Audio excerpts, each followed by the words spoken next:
and welcome to our programme. Russia, Cuba, the problem of desertification and emissions trading are just some of the subjects for discussion by the EPP-ED group during the week ahead in Brussels. The group is organising a study day on Russia on Thursday.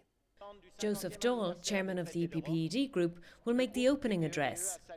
Representatives from the European institutions, Russian academics, business leaders, MEPs and former Russian Prime Minister and chairman of the Democratic Union, Mikhail Kazyanov, will discuss EU-Russian relations. Speakers include Foreign Affairs Committee Chairman Jacek Saraswolski and Chairwoman of the Delegation for Relations with Russia, Ria Oomen-Ruijten.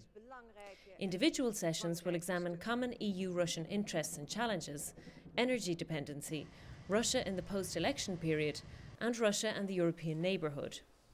A live web streaming of the event will be broadcast on our website. 1 month ahead of the UN World Day to tackle desertification, the EPP-ED group is organising a special hearing on the problem on Thursday in the European Parliament. Last autumn, MEPs adopted a resolution calling for a strategic 10-year plan to implement the UN Convention to combat desertification.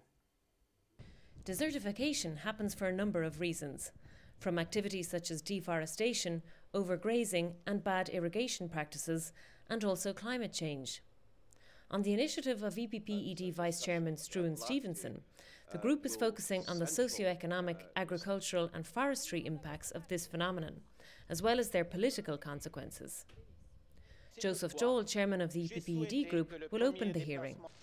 Scientific experts, representatives from affected public sectors, as well as Vice Coordinator of the Environment Committee, Cristina Gutierrez-Cortines, will also participate. Avril Doyle is hosting a workshop on the future of emissions trading on Thursday. The rapporteur of Parliament's report is calling for swift agreement on an EU package of measures ahead of the UN Climate Change Conference at the end of 2009. The aim of the EU emissions trading scheme is to help EU member states achieve their commitments to limit or reduce greenhouse gas emissions in a cost-effective way. Allowing participating companies to buy or sell emission allowances means that emission cuts can be achieved at the least cost economically. Members, experts and NGO representatives will discuss issues of allocation, scope, ETS in an international context, as well as safeguarding EU competitiveness. On Tuesday and Wednesday, Vice Chairman of the EPP-ED group, Jaime Mayor Oreja, will host, along with the Robert Schuman and the Konrad Adenauer Foundations, a conference on the future of Cuba at the end of the Castro era. For a full summary of the week's agenda, log on to our website www.epp-ed.eu. This programme was brought to you by the press service of the EPP-ED group, the largest political group in the European Parliament. See you again next week.